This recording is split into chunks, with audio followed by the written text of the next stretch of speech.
So, we kick off with the topic of today, the interplay of academic and professional qualifications in Nigeria. The interplay of academic and professional qualifications in Nigeria. Sir, Dr. Adebayo Oluwatosin, could you elaborate on the relationship between academic qualifications and professional qualifications and how they complement each other in the context of career advancement? Yeah, thank you very much.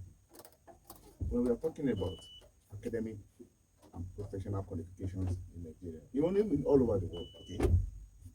academic qualification, we all know that it's a qualification we obtain from our higher institutions, either from university, polytechnic, or college of education. But when you are talking about professional qualification, these are qualifications we obtain from the professional bodies Okay. that are related to a particular profession. Okay.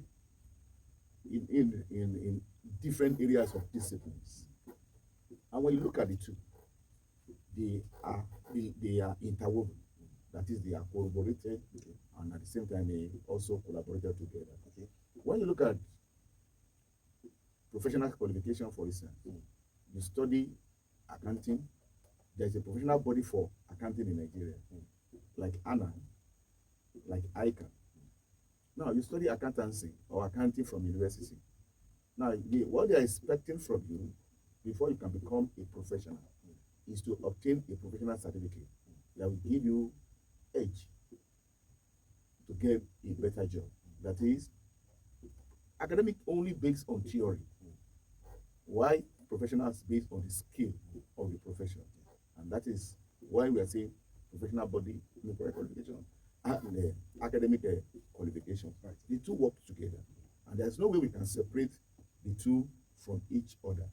If you look at other professions, other disciplines, even in medicine, law, nursing, almost all academic qualifications in Nigeria today, or all over the world, had one professional body that controls those disciplines. Okay. And both of them work in hand to hand, so that they can get a better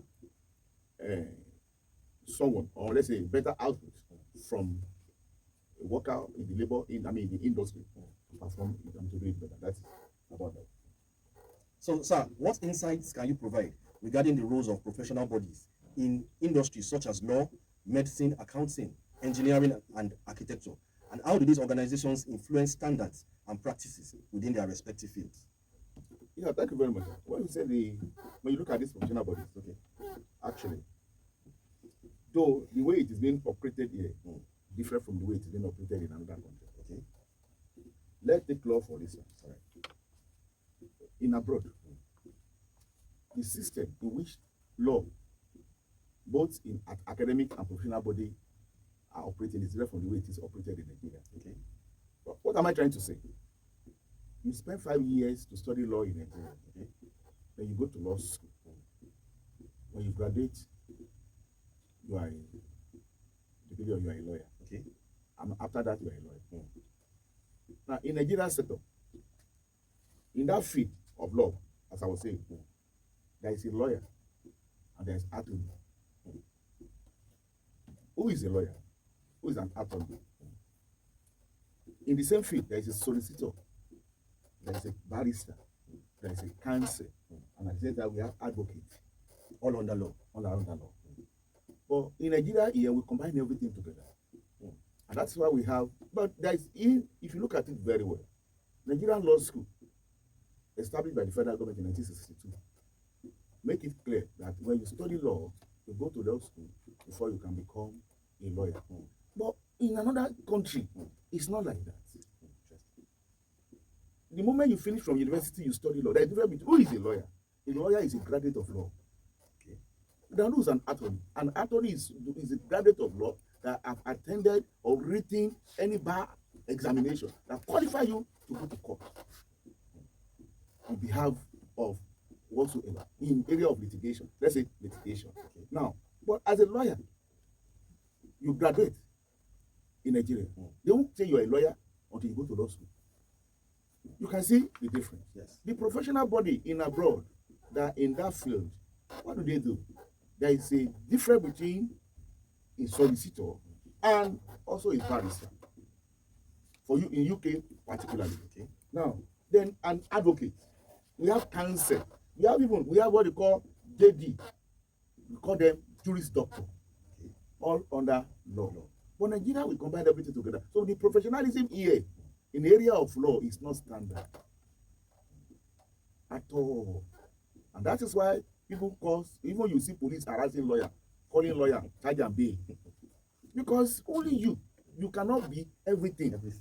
There should be area of specialization controlled by some professional body in abroad. If I want to write solicitor examination in UK now, okay, we call it SEQ. Okay. Solicitor examination, SQE, solicitor qualifying examination. Okay. You have bar qualifying examination. Okay. You have to pick. Not speak in course. You pick area of it's a professional area that you can specialize. So I want to be a solicitor. I don't want to be a barrister. It is not compulsory that I should go to court. You understand? And that is it. But in Nigeria, it's not like that. Coming to medicine, you can see in medical line, their area is so perfect to the extent that you will realize that if I'm a gynecologist, I have already specialized. There's area of specialization. Professionalism comes in that aspect, in the medical line. We have an orthopedics doctor. You have a neurologist doctor. You have cardiac doctor in different fields. So when you study medicine general, that we call general practice, GP, you study medicine. So when you study medicine, then you have to pick the area of specialization, controlled by professionals. We should have a professional body that controls all those things. Now coming to engineering, as you said, look at the Nigerian Society of Engineers today. We have a Nigerian Society of Engineers. Then we also have another professional body that considers. But the conclusion is this: I study electrical electronics in a university. Now, all those that study electrical electronics today, they were having electrical problem in Nigeria. We have professors of electrical. What those professors, are they competent to do? Then why are we having problem of electricity? Is it our government or who? So the professional body that we relied on, that's supposed to be, they are not. And most of these professional bodies that are being formed today, some of them, they are not competent. To me, they are being formed maybe by one way or the other. You see, shatter the institute of this, shatter the institute of that. At the end of the day, they give people based on money. You just invite you, come and be a fellow. But in an advanced country, in a developed country, it wasn't like that. You merit it, and that is why you can see there is standard in what they are doing. But Nigeria's setting, it wasn't like that. It's quite different. So every of this field has a professional body, but the way it is being operated is a problem. It's still a problem. And the people that formed it, do they have their aim and objective? Is it really focused on to achieve something? And that is why we have different those issues. Thank you. All right, let me go to Mr. Yen. I don't know why I'm always tempted to call you Dr. Yen.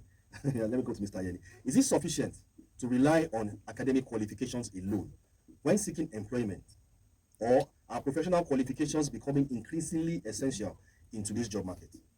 Okay, I think the answer is just straightforward. Okay. It is not. It's no. Why? Especially in regulated and competitive professions, academics alone is not sufficient. There's a need for professionalism. What we see today in the secular world, Okay. Employers, they seek they look for demonstrated practical skills. Those who demonstrate practical skills, what you can bring to the table. So if you are now looking at what you have academically, it is not enough. But however, in cases like, or a situation where you are looking for employment or you are being employed in an academic setting, Okay. so academic is still, even academic alone is still not enough. However, in that aspect, you are looking at having your master's, your PhD, Okay. and additional professional exam to make you qualify.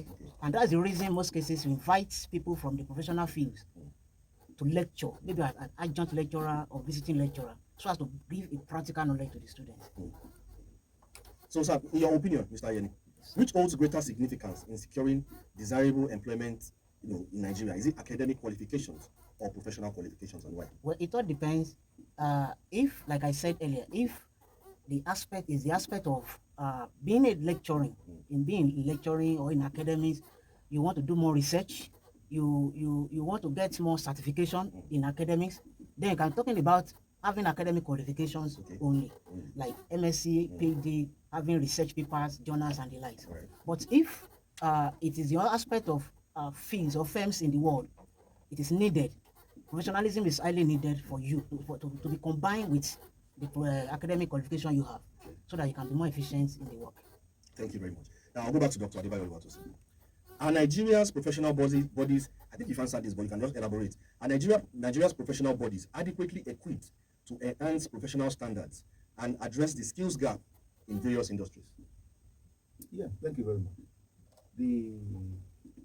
The major problem that I have observed when talking about setting up a professional body in Nigeria is not really being done by the government. It is just like an association that being formed just because they want to have a body or a regulatory body that will control this particular field. And it is not the responsibility of the government to equip them. But I think it should be the responsibility of the government to checkmate or to see into their standard and make sure that they are doing the right thing. Why am I saying this? According to Decree 1990, that which under the umbrella that allowed professional body to be formed. As of today, any professional body that want to set up,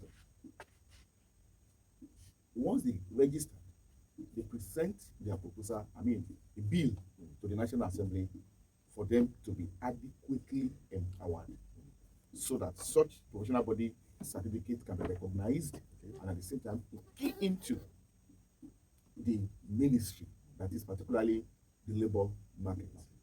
But in as much that the government has intervened by empowering them, by passing them into law, which can make them to become a recognized and standard. So I expect the same government to always look into what they are doing.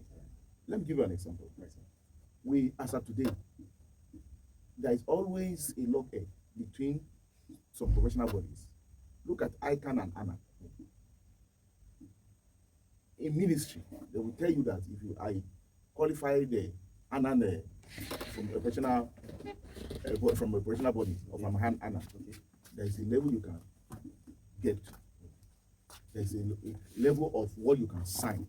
Just like I'm not an accountant, I think Mr. Ayeni will understand one better. But I believe that when they say the auditing the record of the government or the missing, and a chartered ANA cannot sign it. It's only ICANN. So definitely there is a law that have been on that. So once the law has been established, definitely there must be a checkmate from the government to see into what they are doing. I don't think government can have to fund them, but they too have to look into what they are doing. For instance, now look at the computer field. Okay. As of today, we don't know which recognized body. We have IDPM, Institute of Data Process Management. It's not a chartered institute.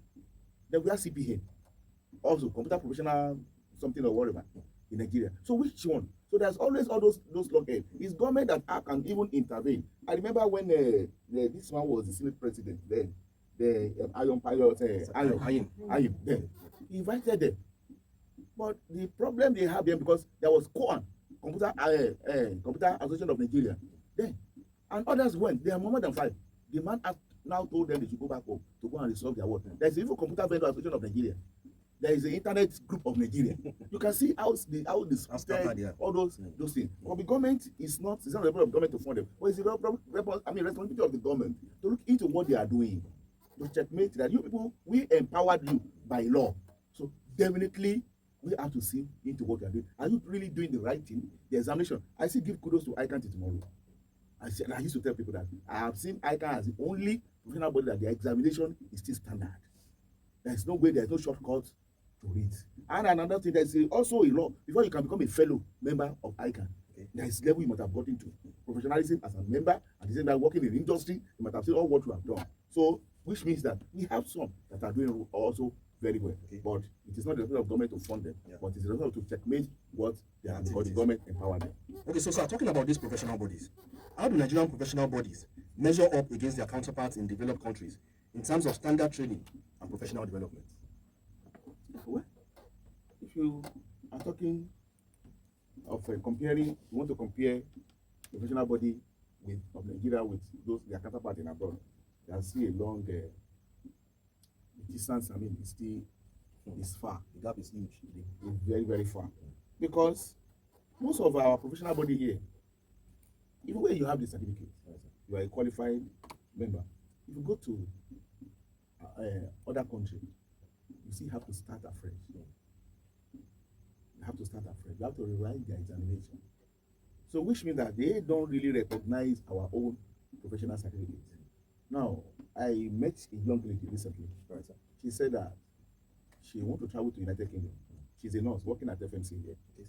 Now, before you have a license to work as a nurse, there is a Nursing and Midwifery Council of Nigeria that control their license as a professional body also. But the certificate their own of that is not enough. So she has to start writing another exam, even right from standard of English that they call the English, is it GMAT or the IELTS?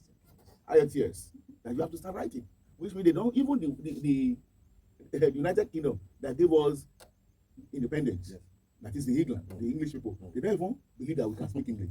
So we have to write IELTS examination. So we have to go through their own system. Their system. So on going there again, this student lady has started writing exam in Nigeria, and the final exam have to go and be written in what? In England too, also for her to be able to work as a nurse, despite of many years of experience as a nurse in Nigeria. So the standard is not at all. We can't beat them because they believe that we are not up to, or we are not capable in terms of the standard that has been laid down by our professional body in Nigeria. And that's why you can see that. Look at I used to say something, and I always tell people that come, we have many civil engineers in Nigeria, and they have professional body also, and they are fellows, they have professors. Why is it that if our government want to construct bridge, they go and bring those Chinese? And I've heard that those Chinese, most of them attended technical school. So looking at that, is to me, it looks as an insult to our standard of education, whereby then we go to abroad to go and bring one Chinese that attended technical school to come and control our graduate, and it's our student. I mean, it's our people they are using here. Those will now just be a supervisor. So you can see that the measure is not there at all. So we still have a long way to go. Mr. Yeni, Yes. how can the emphasis on continuous professional development and lifelong learning impact on individuals' career trajectory in Nigeria? Okay. On that, there's a need to look at the short-term part of it. That is, getting skills, improving on the skills to help us bridge the gap, that wide gap that is missing, like Doctor just mentioned, bringing so-called expatriates from abroad. So, but if we look into the aspect of skills, imparting our young ones and having the technical knowledge, and not just classroom training only, but they know, okay, when I get to the field, what do I need to do? When I get to the office and being employed, what do I need to do? So skill acquisition is very Yes, important. very, very key. Also, talking about in order to have the credibility and the ability to perform well, there's a need also to advance in the studies. So as a student, don't just stay where you are, what you have acquired over time, but you keep learning so as to at least to meet up with the standard. But there is the standard and the what is expected in the field, the gap is wide compared to what we get in the classroom. So there's a need for the student to go ahead to advance in the studies. So, Dr. Let me say something about that. In addition to what Mr. Yoni just said, it is our curriculum that we need to work on. Okay, the school curriculum. The school curriculum. You know, sometimes it is difficult to, when say I graduate from university now, then if I'm not opportune to get a job of my field that I've studied, then how do you want me to go and acquire more skill? Let's say, for instance, I study electrical electronics, or I study microbiology, I now found myself working as a cashier in the bank. And our curriculum, according to what the professor said, that is Nigerian curriculum only is to teach you how to earn, not how to practice what you are being studied. That is, collect this certificate, go and look for what you can use to get standard, earn living for yourself. Now, if you look at it, and that is why when you compare the curriculum of our institution in Nigeria, let's say for instance now, curriculum of university, polytechnic, and the college of education, everything is being tailored according to. But you still look at that curriculum of polytechnic, majorly, is being tailored towards skill. But parents find it difficult.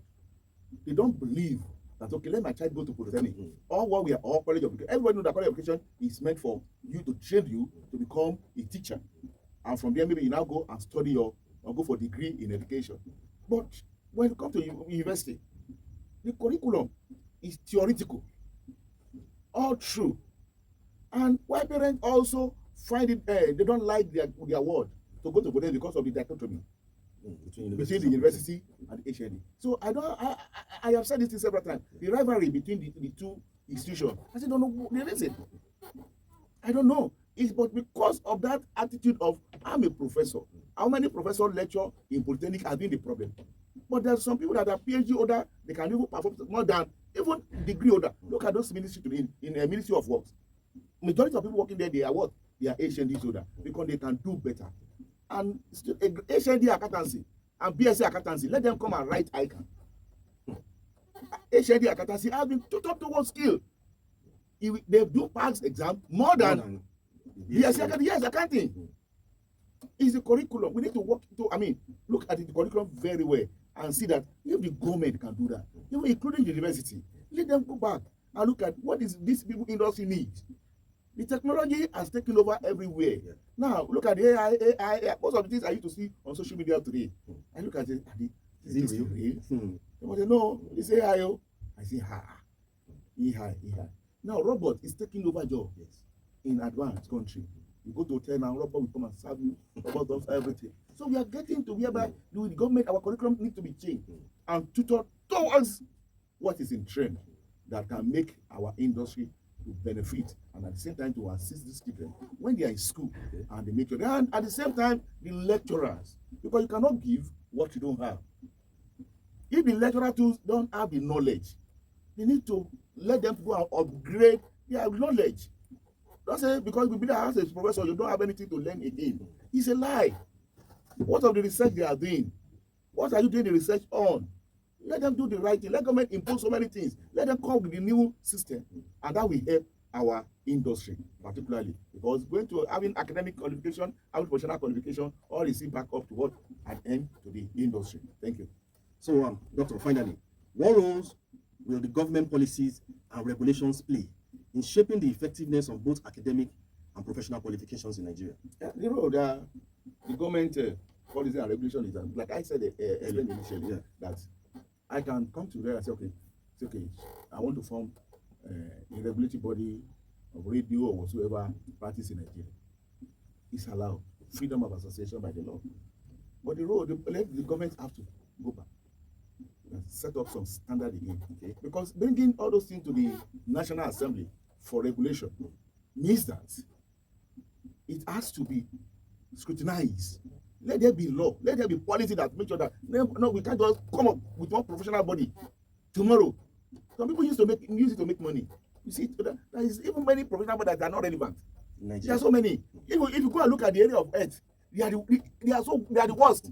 Different association of this and that, association of workers of this thing, professional body of this. You now see that okay, I study community health. Community health has about different or four professional bodies in Nigeria. And they are the one in the north is different from the one in what? In the south. Because I have to ask, are these bodies recognized by the government? Yes, now. Because once you register with CSC, they prepare their proposal and take it to the National Assembly. So for approval. Now, it's a bill being proposed so that when they propose the bill, then they start using money to look for who you know that can help your bill to pass through. Then after the first, the second, the third reading, if it comes here then, but they are now expecting the government or the president asset. to sign and make it a law. So those are the things they used to do. So we now see different bodies that they are not even making any impact. So let government make a rule, a kind of a policy that not just you coming up with the idea of professional body, but the rules, the policy that they have to be standard. Then you have to have qualified people there and necessary facilities. That before you can say, okay, we want to set up a professional body. Interesting. Thank you so much, sir. Now, this is the part where the people can join us and keep so much, doctor. And I'm so sorry we cannot take your calls. The lines are buzzing out. Our time is fast spent. Please visit www.harvardcollege.edu.ng. Admission is still on. So next week when we come your way again, Dr. Adebayo Oluwatosin, thank you for being on the show.